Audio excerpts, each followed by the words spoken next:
vamos continuar, né, o nosso culto matutino, conversando sobre a palavra de Deus, sobre Bíblia, conversando sobre a revelação de Deus, o amor de Deus para com a humanidade, para com todas as pessoas, certo? Então, basicamente é isso que a gente tem conversado e é algo que tem nos desafiado como cristãos, não somente como imitadores, como discípulos de Jesus, mas que tem nos desafiado como pessoas interessadas em adorar a Deus, em agradar a Deus, tá? Então, não aquele agradar da conversa, né?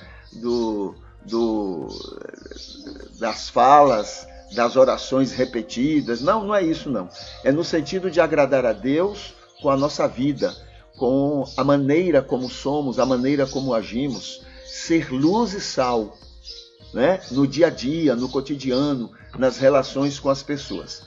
Aqui no Salmo 119, versículo 73, a Bíblia diz assim: as tuas mãos me fizeram e me formaram, dá-me entendimento para que aprenda os teus mandamentos. Né? Então, as tuas mãos me fizeram e me formaram, isso é totalmente correto, totalmente, né? Não pode usar isso para dizer, olha, até os erros que eu cometo, tu tens participado, tem sido quem deu respaldo para isso. Claro, isso aí não tem sentido, mas tuas mãos me fizeram e me formaram. Agora ele fala algo essencial. Dá-me entendimento para que aprenda os teus mandamentos. Fui formado, fui criado por ti. Agora, Senhor, me dá as orientações para que eu possa viver tudo isso que tu tens me dado. Na paráfrase terapêutica, então, a gente tem a maneira ideal de entender esse texto. Diz assim: somos bem-aventurados, né? Nós somos muito bem-aventurados, pois o Senhor Deus Todo-Poderoso, com amor e por amor, criou todas as pessoas à sua imagem e semelhança. Então, por amor, não é? E com amor, ele criou todos nós, todos os seres humanos, à sua imagem e semelhança. E, para o bem de todos, estabeleceu seus mandamentos amorosos. Né? Esses mandamentos, inclusive, é interessante lembrarmos disso, eles não são exatamente o que está escrito. Tá? Não é exatamente o que está escrito. O que está escrito tem muito da presença de Moisés, tem muito da presença dos homens, tem muito da presença dos limites humanos. Lá a Bíblia coloca, já no Novo Testamento, né, Hebreus lembra disto, lá em Jeremias, Deus prometeu que seria assim, em Isaías, de que esses mandamentos amorosos do Senhor seriam plantados no coração, não na escrita, porque a escrita o povo, não é? As pessoas desobedecem. Mas acontece que aquilo é plantado no coração, claro, de todos que permitam, todos que passem pelo novo nascimento, todos que aceitem, não é? a ação do convencimento do Espírito. Tá bom? Então, e para o bem de todos, estabeleceu seus mandamentos amorosos e por sua graça, né, pelo plano salvador da graça, tem ensinado e guiado todos que se deixam, né, todas as pessoas que permitam, aos cuidados do seu Espírito.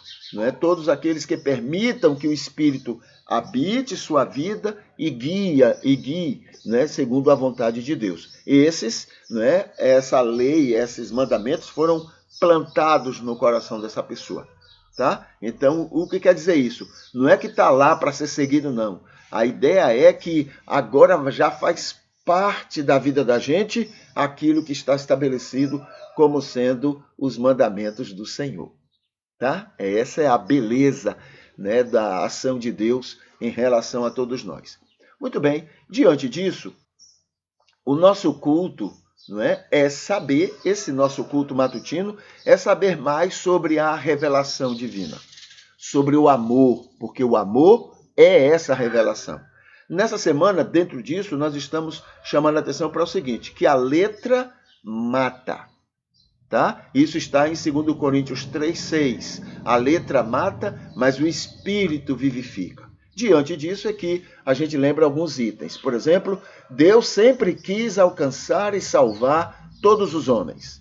A gente conversou já isso lá no domingo. Na segunda-feira, a gente conversou sobre a todos antes e durante o judaísmo, dentro e fora dele. Então, Deus quer alcançar todos os homens, dentro e fora do judaísmo, sempre foi assim, né? E antes e durante esse judaísmo. Terceiro, na terça-feira ontem, a gente conversou o seguinte, ele quer se revelar a todos dentro e fora do cristianismo. Isso aí agora fica mais complicado, né, para os nossos conceitos e preconceitos. Né? Deus deseja porque ele ama a todos. Por que ele iria se revelar só a um? Não, ele se revela a todo o mundo, dentro e fora do cristianismo. Tá? E hoje a gente chama a atenção para o seguinte, do mesmo jeito que Moisés, né? Do mesmo jeito que a Moisés ele se revelou, também ele se revelou a muitas pessoas e cada um entendeu a revelação com muitas falhas. Muitas falhas. Né? A revelação é a mesma. Né? Mas acontece que os vários homens que foram atraídos, ou seja, que focaram, né, nessa revelação, cada um entendeu de uma forma, porque são homens diferentes, são pessoas diferentes. Tem uma ilustração aqui muito boa. Quando você tem várias pessoas que são cegas, tocando um elefante, buscando entender como é um elefante. Elefante é aquela coisa grande, né? Até que não é tão grande. Digamos que fosse enorme, maior do que o que é. E ali está várias pessoas cegas no tato, tentando entender, não é, o que é um elefante. É a mesma coisa. A revelação é a mesma. E vários homens, não é, cegos por seu jeito de ser, por suas limitações, tentando entender aquela revelação única que todos receberam. Levados por preconceitos, intolerâncias e prepotências. Olha quanta coisa negativa capaz de fazer com que uma verdade se torne coisas totalmente diferentes uma da outra. Né? A mesma verdade. Levados por preconceitos, levados por intolerâncias e pela prepotência de cada um. Né? Pelo momento cultural da cultura, da época deles, das circunstâncias, não é? E da maturidade de cada um. Olha quanta coisa, né, pode impedir um homem de estar diante de uma verdade e ainda assim ele não vê totalmente aquela verdade. Né? Pega um objeto qualquer, pega uma foto, pronto, pega uma foto e dê para a mesma foto, dê para 50 pessoas diferentes. E depois pergunte a elas o que é que elas viram na foto, o que é que elas entenderam da foto. E você vai entender porque tanta gente entendeu tanta coisa diferente da mesma revelação de Deus. Entende? Jesus dizia, antigamente, a lei dizia uma coisa, Moisés disse uma coisa, Davi disse alguma coisa. Né? Eu, porém, agora vou dizer para vocês o que é realmente é essa coisa. Porque eles não entenderam tudo. Né? Em outras palavras, ele diz, Moisés entendeu mal, Davi entendeu mal. Os escritores entenderam muito mal a revelação que receberam de Deus. Né? E aí eu vou voltar a falar o que é que levou a que cada um daqueles escritores a entenderem tão mal a mesma revelação. Preconceitos, intolerâncias, prepotências, né? Cultura, circunstâncias, maturidade de cada um. Certo? Assim, o Espírito sempre foi essencial em todas as épocas para que as pessoas entendessem. Quando não havia Bíblia, antes de Moisés, né, não havia Bíblia. Havia outros livros religiosos, tá? Muito provavelmente resultado de entendimentos que cada um teve a respeito da mesma revelação. Tá? Mas, digamos, quando não havia nada escrito, ninguém escrevia nada, como é que Deus então falava? O Espírito Santo atuava.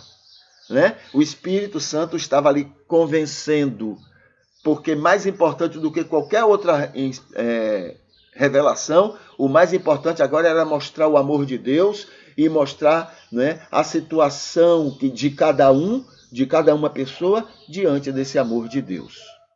Então o Espírito sempre esteve presente na humanidade para eles entenderem o que Deus estava revelando.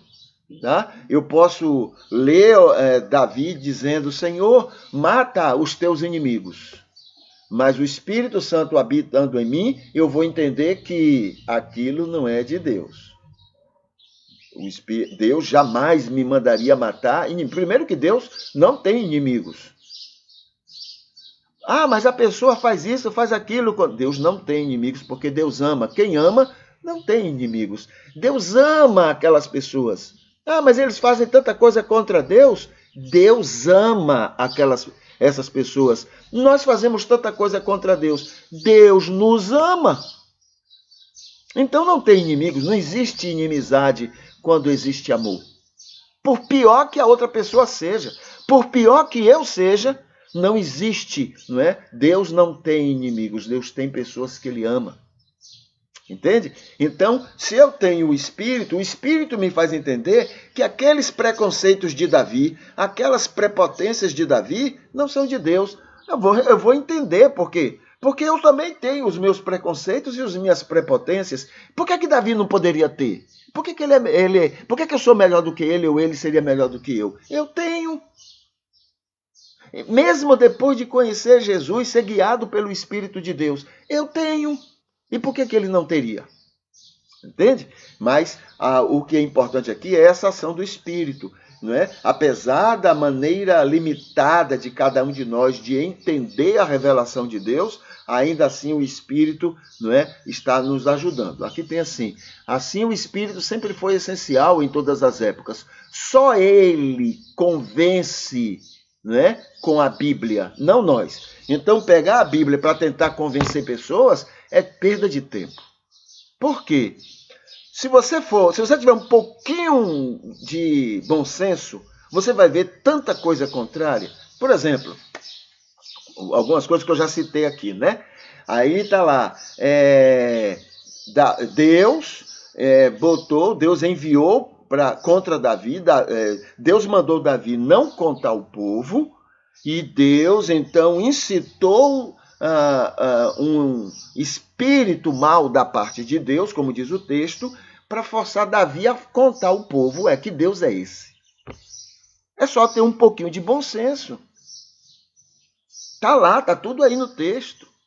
Uma hora diz que foi, então, um espírito mau da parte de Deus. Depois diz que não foi um espírito mau da parte de Deus, mas foi o próprio Satanás. Que Bíblia é essa que uma hora diz uma coisa, outra hora diz... Isso é santo ou não é santo?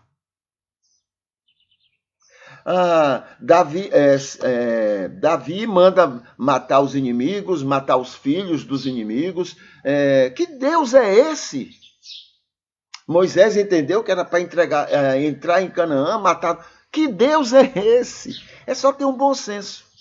Então, usar a Bíblia para convencer pessoas é meio complicado. Essa é uma obra do Espírito. Por quê? Porque o Espírito ilumina. Apesar das limitações dos escritores, o Espírito ilumina as pessoas a compreenderem isto. Agora, quando a gente quer forçar, não, a gente fica inventando história, né? A gente diz, não, é porque isso aí é assim. Fica inventando conversa para tentar consertar. Não, isso é tolice, não entra nisso não. Porque ela está repleta de coisas contrariando umas às outras. Por que isso? Porque Deus usou pessoas limitadas, pessoas com defeitos, para escrever esse texto. E não só esse. E outros livros sagrados que são também da parte de Deus e que também homens limitados foram usados para escrever aquilo tudo. Entendeu? Então, não entra nisso. Essa é uma obra do Espírito. A sua obra não é convencer as pessoas a aceitar a Bíblia. Ela não precisa de defesa. É interessante isso. Né? Ela não precisa. O que teve de gente já condenando, encontrando coisas erradas e tal, mas ela está aí. Todo mundo passa e ela fica aí. Ela não precisa de defesa. A única coisa que nós somos levados a ser e a fazer é sermos luz, sal, só isso, mais nada. Isso já é demais. Mas a gente ainda, por não crer, não descansar no Espírito, a gente quer fazer o trabalho do Espírito, tá? Isso, a obra do Espírito se chama iluminação, se chama direção e se chama mente de Cristo. Coloca a mente de Cristo e aí a gente compreende, né, toda a Bíblia, apesar dos nossos limites e dos limites de quem escreveu, de quem foi usado para escrever. Vamos falar um pouquinho sobre o verdadeiro culto a Deus, né? Ok, vai ser bem rapidinho, porque eu já botei com muito tempo ali na primeira explanação, né? Bom dia, irmã Arideia. E bom dia, o Adson Costa. Muito bom dia para vocês, seja um dia maravilhoso para cada um de vocês, tá bom? Muito bem, vamos aqui para o verdadeiro culto a Deus. O verdadeiro culto a Deus não é blá, blá, blá, conversa fiada, orações repetidas, músicas repetidas, entonação, aquela demonstração de... Isso tudo é coisa humana. Qualquer religião faz isso, às vezes faz até melhor do que nós. Não é isso que agrada, não é isso que agrada não, mas não é isso que é o culto a Deus. O culto a Deus é você ser luz e sal, como já mencionamos antes. Ser verdadeiramente luz e sal para esse mundo que está aí, que Deus ama. E eu vou dizer um termo bem humano, mas só para a gente ter uma ideia, porque a nossa cabecinha é pequena. Ele ama apaixonadamente esse mundo aí. Apaixonadamente. Quando a Bíblia diz que naquela parábola, Jesus contando, né, do pastor que deixou 99 e foi em busca de uma... É assim. Ele ama igualmente todos, mas a atenção dele está voltado para esse mundo que ele ama. Triscou num desses aí, falou mal, pensou em falar mal de alguém aí, você está entristecendo o coração de Deus. Se você contar uma mentira sobre alguém, ele pode até nem saber, mas Deus ama tanto aquela pessoa que você vai estar ofendendo Deus. Percebe a importância desse amor dele para com todas as pessoas? Né? Então, eu queria chamar a atenção hoje que uma maneira de cultuar de verdade a Deus, né? Em vez daquele blá blá blá, daquela conversaria, daquela coisa que a gente faz, aquelas repetições que todas as religiões fazem, que todo mundo faz, essa coisa toda, né? Em vez disso, o culto verdadeiro a Deus, hoje eu vou chamar a atenção para isso, é manifestar-se contra a pobreza.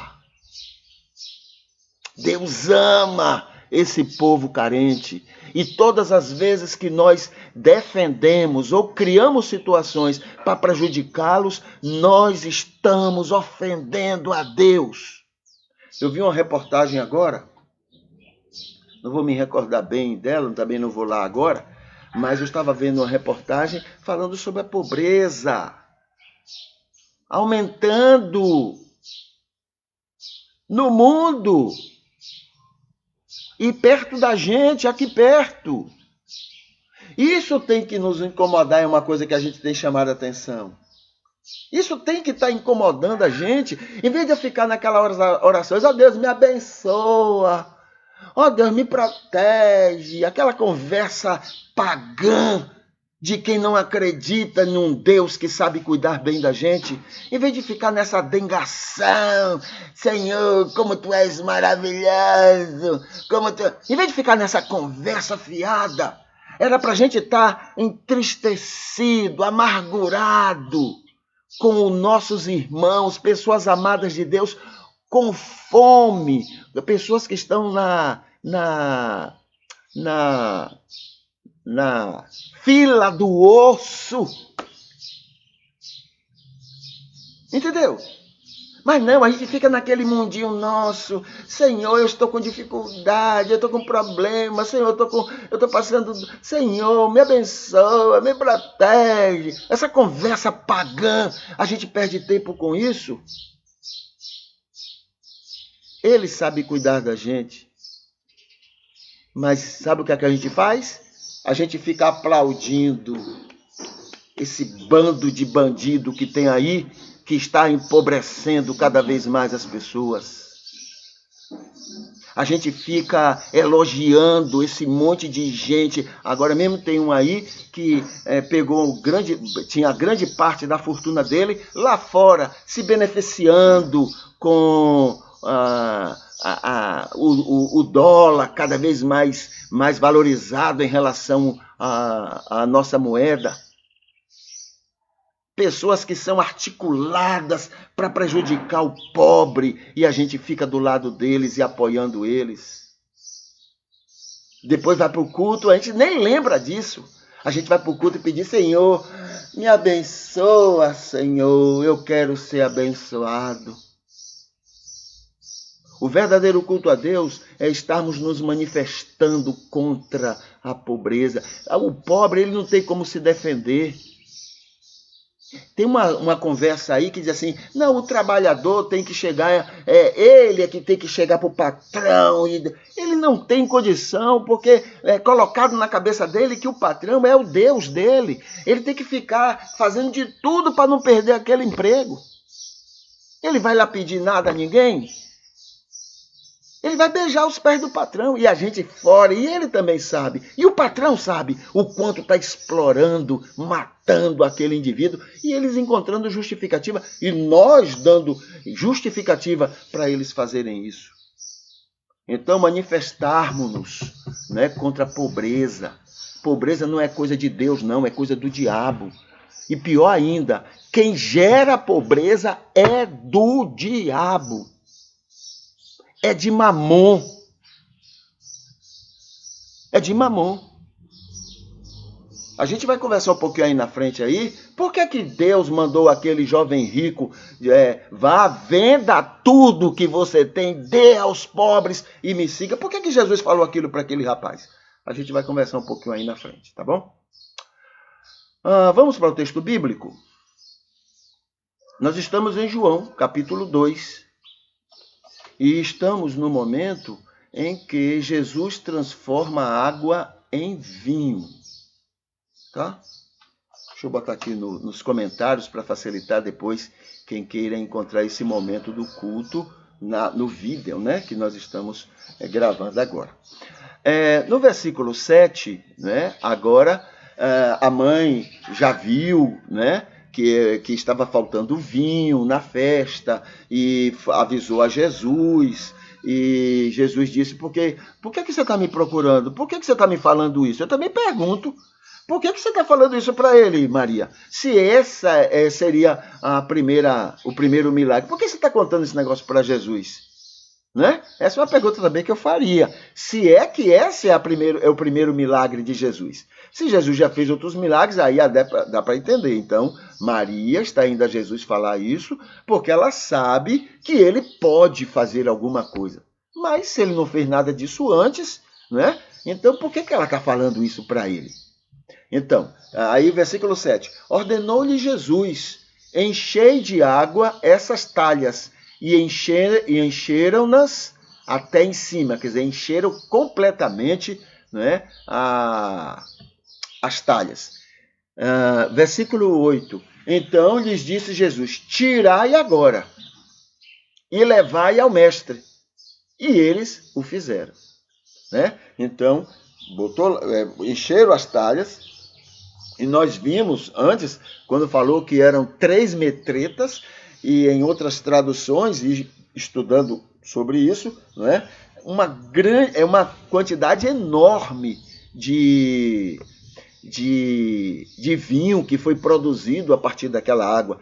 Muito vinho e de boa qualidade. A gente vai ver isso aí depois com o comentário dos mestres, né? Daqueles que eram responsáveis do mestre Sala. Pronto. Então, agora, depois, imediatamente que eles encheram as talhas, né, Jesus disse, agora tire um pouco do que está aí dentro, que vocês colocaram, e leve ao mestre Sala para saber a qualidade, para conhecer, para ele saber que agora tem vinho para todo mundo. Tá? Mas aí continua aquela questão, por que Maria fez isso? Por que Maria procurou Jesus, né, para isso? Segundo, que vinho tem pessoas aí com dificuldades enormes sobre isso aí, que isso aí é um suco de vinho, que Jesus jamais produziria bebida alcoólica, porque na cabeça dessas pessoas isso é um problema, né? Eu quero lembrar aqui uma coisa para todos nós. Todas as coisas da Bíblia, inclusive Paulo lembra disso, né? Tudo me é lícito, mas nem tudo convém. Por que não convém? Por causa das coisas? Não, não é por causa das coisas. É por causa das motivações que eu tenho ou do escândalo de outras pessoas. Tá? Então não é culpa da coisa. Uma mesma caneta pode servir para uma coisa boa e pode servir para uma coisa ruim, mas é a mesma caneta. A caneta em si é neutra. Tá? A bebida, o vinho alcoólico, ele é neutro, não é nem bom nem ruim. Aliás, ele até que é bom, porque o próprio Paulo vai orientar para o tratamento de um problema de estômago que Timóteo tinha. Tá? E até hoje ainda é usado como um tratamento para problemas de gastrite e essas coisas todas. Entende? Então, a coisa em si, ela é neutra. Não é só qualquer coisa. Por exemplo, a Bíblia. Não é?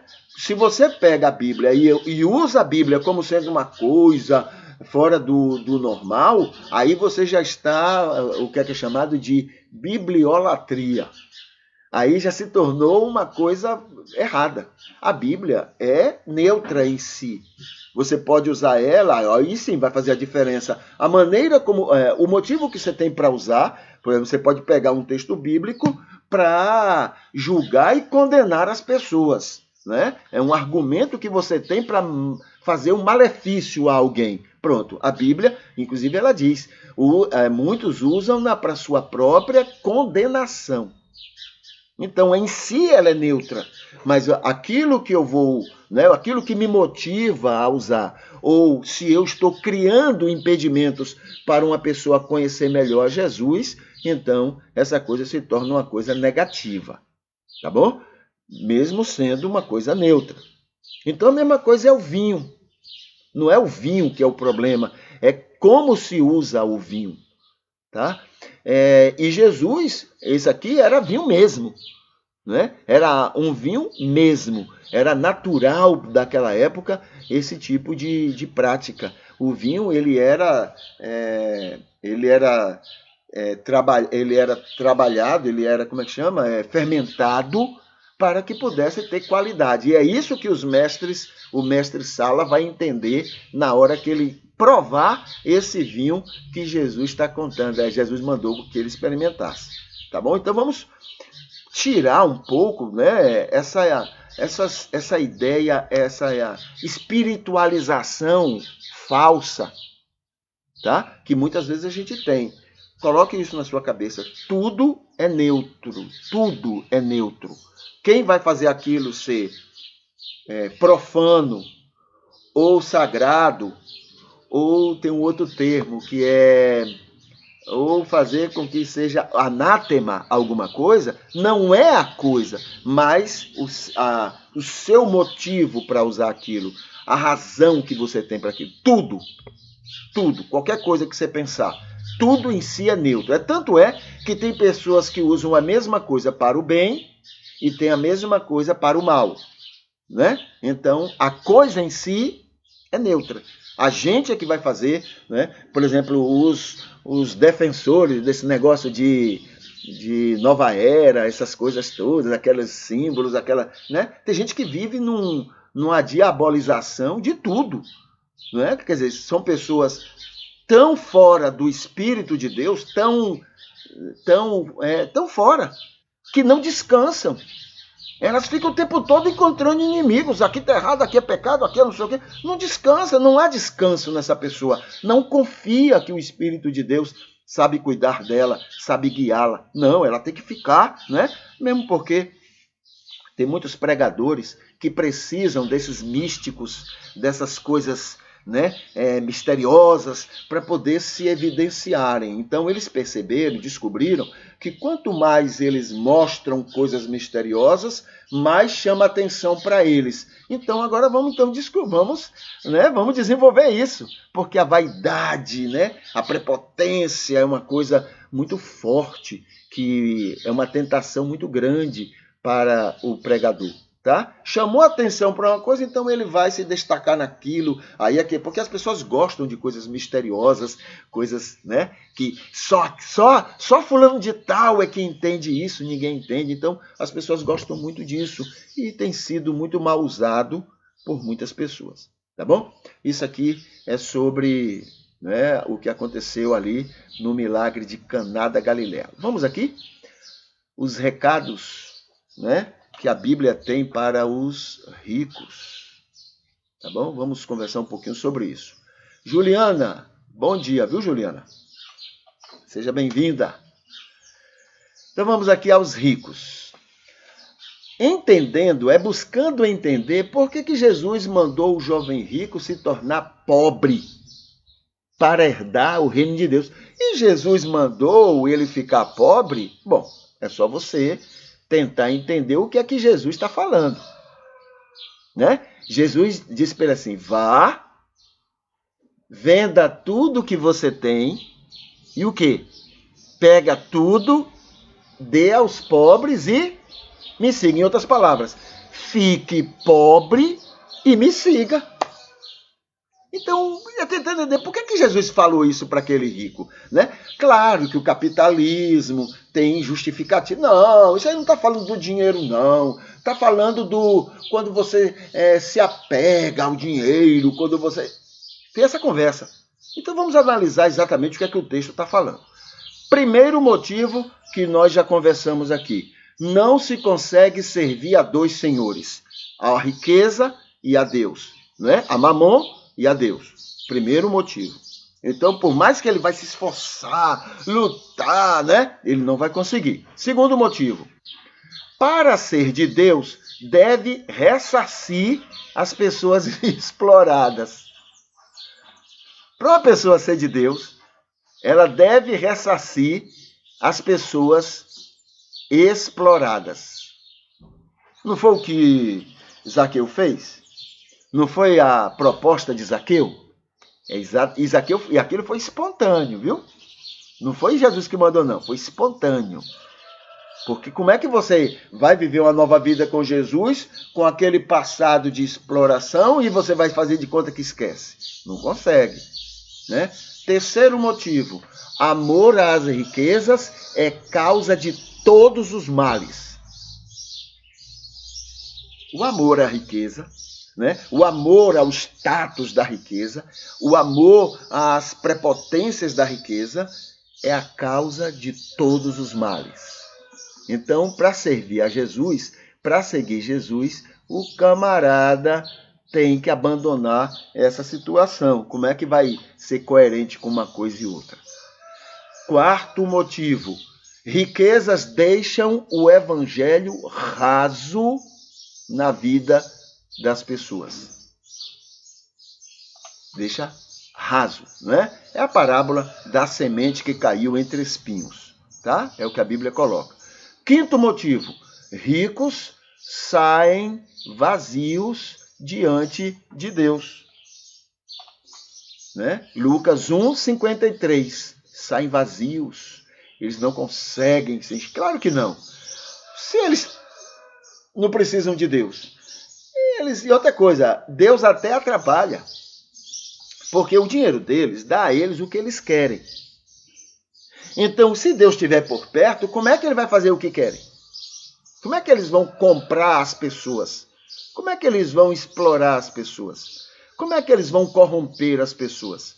Então é melhor Deus ficar um pouquinho separado, né, um pouquinho fora, para que eles possam atender ao que o dinheiro pode dar a eles. Entende? Então esse é o quinto motivo. Sexto motivo. Ricos não são carentes de Deus. Se não são carentes, não tem tempo para buscar a Deus. Por quê?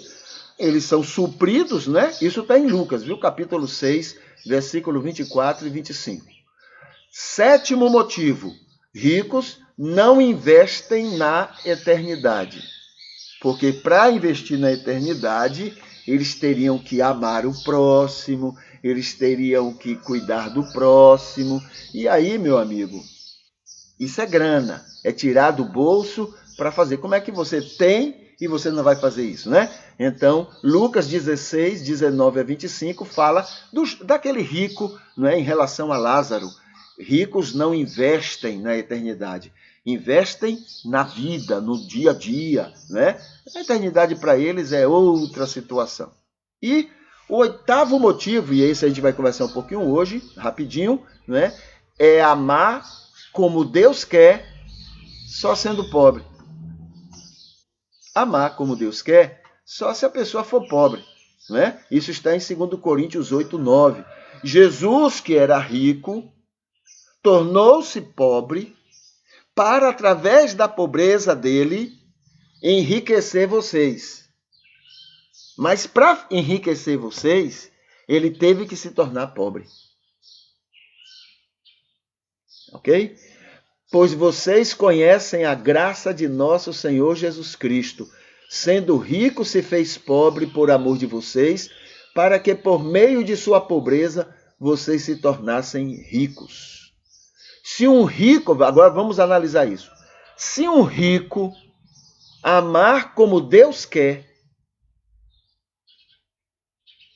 se um rico dissesse, não, agora eu vou amar como Deus quer que eu ame, ele vai ter que fazer como Zaqueu fez. Quem quer isso? Quem é que quer isso? Dar aos pobres e restituir com juros todas as pessoas exploradas por eles. E são muitas. E eles sabem que são muitas. Né? Outro dia eu estava chorando, né? O pagamento de alguma coisa que alguém estava fazendo. Eu estava chorando. Aí a pessoa diz, o senhor acha que não mereço? Não. Eu disse, meu Deus, não. Que você merece, eu não faria isso aí por menos de... Aí eu falei o valor. Eu faria muito mais caro do que você faz. Sem dúvida. Sem dúvida. Eu estou chorando por uma dificuldade, por não ter tanto dinheiro para poder pagar você. Agora, o seu trabalho é digno, merece. O ideal é que eu tivesse dinheiro suficiente para pagar o que você merece. Então, né, se um rico, né, quiser amar a Deus, amar como Deus quer, se um rico quiser assumir isso como Deus quer, ele teria que fazer como Zaqueu.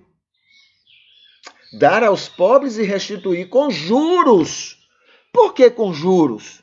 Porque, olha, se eu explorei alguém há 2 anos atrás, a pessoa não ganhou, deixou de ganhar, deixou de melhorar a partir daquilo que ganharia.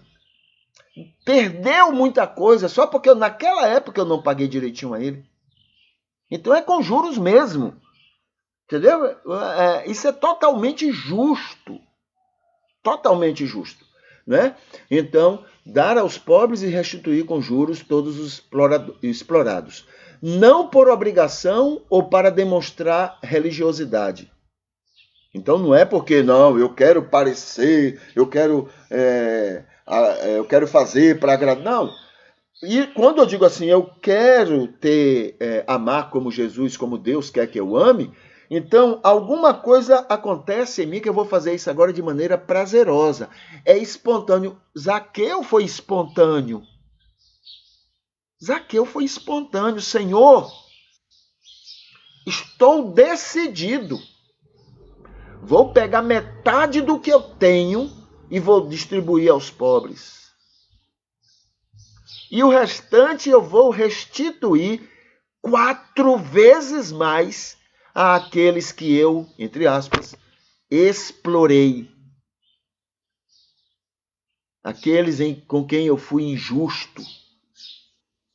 Aqueles que eu, de alguma forma, tirei, roubei, assaltei eles, né? Protegidos pela lei. A lei me protegia para poder assaltar essas pessoas. Mas muito espontaneamente, né? Com todo o prazer possível. Isso tudo contraria a índole humana e o sistema de Mamon. O sistema de Mamon diz que não. Não. Você está corretíssimo em explorar eles. É você que tem o capital. É você que tem o dinheiro. Eles só têm a mão de obra. Quem tem a grana é você. Sem você, eles não são nada. É assim que o sistema de Mamon diz. O que é o contrário, né? O dinheiro que eu possa ter, se eu botar num canto, aquilo vira mofo. Acaba. Mas o trabalhador não. Mesmo sem dinheiro, ele produz. Mesmo sem dinheiro, ele é útil a ele e aos outros. Mas não, é colocado na nossa cabeça que a mão de obra, essa é tolice, isso é bobagem, né? Não vale nada. O que vale é o capital, o que vale é a grana que eu tenho. E os pobres acreditam nisso. Entendeu? Quem ama nunca iria esbanjar dinheiro ante a fome dos outros. Nunca. Esse negócio desses riquinhos, pegar aviãozinho ou foguetinho para ir lá em cima, gastar uma fortuna de dinheiro enquanto tem gente morrendo de fome. Quem ama não faria aquilo. Jamais. Né? Por isso que Jesus disse ao jovem rico, seja pobre e me siga. Porque o 8º motivo é amar como Deus quer, só sendo pobre. Só sendo alguém que não explora as outras. Tá? Então, esse é o 8º motivo e é um grande recado, né? Para os ricos que já vivem no céu, como o rico da parábola de Lázaro. Tá? Aqui tem um momento da opinião que eu vou mencionar aqui. Sebastião Monteiro. Bom dia, Sebastião Monteiro, gente boa, gente do coração. Bom dia. A opinião de hoje, assim, é continuando a de ontem, tá? São 2 reconhecimentos oficiais contra o capitalismo predatório cristão. Ontem nós falamos sobre, não é, a OMS avisando que a maior ameaça à saúde é o aquecimento global, tá? Mas ela esqueceu de dizer que não é o aquecimento global. O aquecimento global é apenas um efeito de uma causa. É como a febre. O problema não é a febre. O problema é a causa da febre. Então, o aquecimento global não é o problema. O aquecimento global, ele é um efeito. O problema é a causa. Qual é a causa? A causa é a ganância, capitalismo, exploração, lucro acima de tudo. O recado da OMS foi para os governos. Ora, mas os governos estão aí a serviço do lucro, a serviço do capital, do capitalismo. Então, o problema não são os governos. O problema é o capitalismo. Mas o capitalismo, ninguém pode falar dele, não. Porque se falar do mal do capitalismo, estaria defendendo o comunismo. Entendeu? Então, esse inimigo aqui a gente não fala. Ele nos mata, ele nos estraga, ele nos prejudica, ele está matando a gente todos os dias, o tempo todo. Mas a gente não pode falar dele, não, porque nos falaram que o grande inimigo é o comunismo. O grande inimigo é o comunismo. O comunismo é aquilo lá da igreja primitiva. Todo mundo tinha tudo igualmente, para todo mundo cuidar de todo mundo. Então esse é o inimigo. Isso aqui não, a gente não fala dele. A gente vai falar dos governos, a gente vai falar do aquecimento global, mas esse aqui a gente não mexe não. O capitalismo é nosso. Esse inimigo aqui é nosso, né? Ele é o nosso orgulho, nossa vaidade dele. E ele nos matando, ele nos estragando. Não é? Quando não é nós, são as pessoas mais pobres, mais carentes. Mas ele está fazendo a obra dele, enriquecendo uns e empobrecendo os outros. Mas isso aqui a gente protege. Então a OMS estava mandando um recado para os governos. Olha se isso vai funcionar, né? Porque os governos fazem o que ele quer, tá? Os governos são comprados para fazer o que ele quer. As leis são compradas para fazer o que ele quer. Tudo isso entendeu? Muito bem. Mas o que eu queria chamar a atenção hoje é o segundo recado que foi dado. 2 reconhecimentos que foram no dia 11 de outubro, né, antes de ontem, que foram feitos, 2 reconhecimentos que tem a ver, está chamando a atenção, é como está aqui o título, ó. 2 reconhecimentos oficiais contra o capitalismo predatório cristão. Por que cristão? Porque o capitalismo é uma ação do cristianismo. Quem inventou, quem desenvolveu, quem defende, quem protege é o cristianismo, usando a Bíblia, viu?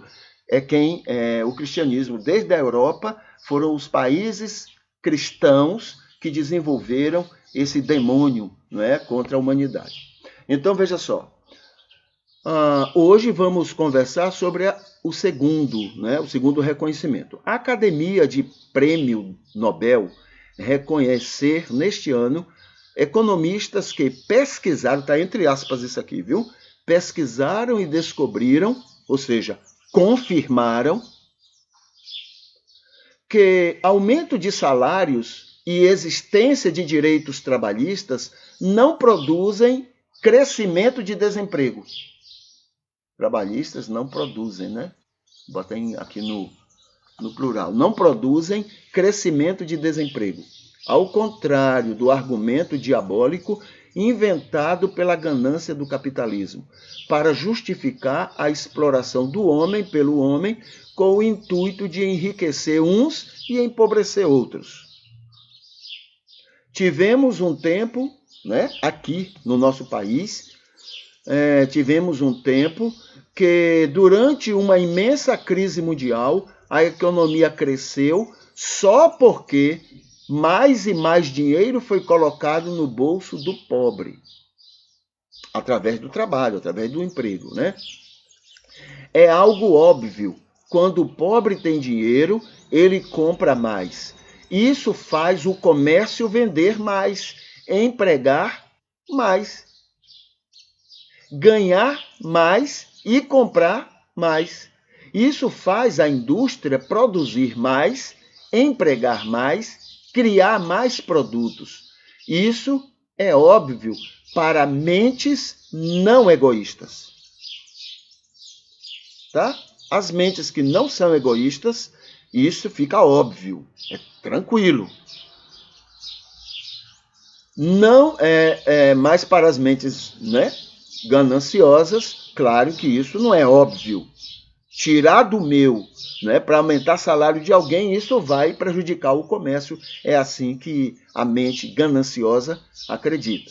O que eles descobriram, entre aspas, né, o que esses cientistas, economistas descobriram, é fácil de perceber. Basta terem um olhar cristão. E não um olhar desse capitalismo, do cristianismo joio, né, de todos os tempos, tá bom? Então, esse é um comentário que estamos fazendo em cima dessa descoberta, né, que desses economistas que descobriram o óbvio, receberam o prêmio Nobel, que é uma fortuna, para uma coisa óbvia. Talvez eles mereçam mesmo esse prêmio por terem a coragem de ter dito isso. Só em ter dito isso já é uma grande coragem, merece o prêmio, tá? Mesmo que seja uma coisa óbvia, tá bom? Porque, olhe, nesse contexto, né, que nós vivemos de Mamon, falar uma coisa dessa aí é mesmo que ser uma heresia, né? Dizer que aumentar salário não aumenta desemprego é uma heresia para a cabeça de Mamon, tá bom? Bom, não temos tempo para ir lá ao Facebook, tá? Mas aí eu convido para que você vá lá, tem muita coisa interessante, e a gente vai aqui para esse momento, quando a gente vai ter um momento de estar falando, orando ao Senhor por alguns motivos, tá? Deixa eu colocar aqui nos comentários para ficar fácil para as pessoas encontrarem esse momento no vídeo. Bom, nesse momento então a gente reserva esse tempo para agradecer a Deus pelas pessoas que Ele tem usado para nos abençoar. Deus tem usado muitas pessoas, de uma maneira ou outra, de uma forma ou outra, Deus tem usado muita gente para abençoar pessoalmente cada um de nós, a nossa vida, a nossa existência, enfim, muita coisa, de muitas maneiras, Deus tem abençoado através de muitas pessoas e a gente agradece a Ele por isso. A gente pede que Ele também nos use para abençoar as pessoas, abençoar a vida das pessoas. Tá? É um pedido, claro que Ele já está fazendo isso, só em sermos luz e sal, né? E já somos assim, mas esse é um pedido do nosso coração. Não é tanto para ser bênção na vida das pessoas. Claro que isso a gente quer também, mas é principalmente porque isso agrada o coração de Deus. Tá? A gente louva a Deus pelos aniversariantes desse dia, né? A gente louva e pede a Deus pelas pessoas que estão enfermas. Por que a gente louva? No mínimo porque a Bíblia diz que em tudo dá graças, né? E por quê? Porque a gente confia de que Deus sabe cuidar da gente e todas as coisas Ele faz com que contribua para o bem da gente. Mas a gente pede que conforte essas pessoas que estão enfermas, que estão doentes, que Ele possa continuar colocando sua mão, proteção em cada uma delas. Nós agradecemos a Deus pelas pessoas que têm nos assistido, têm participado do nosso culto, tanto aqui no Facebook, quanto lá no Instagram, quanto lá no YouTube, né? A gente tem louvado a Deus por cada uma delas e agradecido também pelos apoios que a gente tem recebido de uma maneira ou outra, e também tem até pessoas que se apresentam, né, para, de alguma forma, sustentar esse trabalho, sustentar esse ministério. A gente louva a Deus por isso. E a gente agradece e pede tudo isso, né, no nome de Jesus. A gente sabe que não somos dignos, né? Somos incapazes, imerecedores de qualquer uma dessas coisas, mas é pelo nome de Jesus que a gente agradece e pede todas essas coisas, tá bom? Muito bem. O lembrete que a gente tem aqui, que hoje à noite eu vou ter uma conversa com a Vânia Costa, né? Vânia vai nos falar sobre família, hoje no Instagram, 19 horas. Na descrição deste culto, nós temos o link 101112, que fala a respeito da casa de apoio.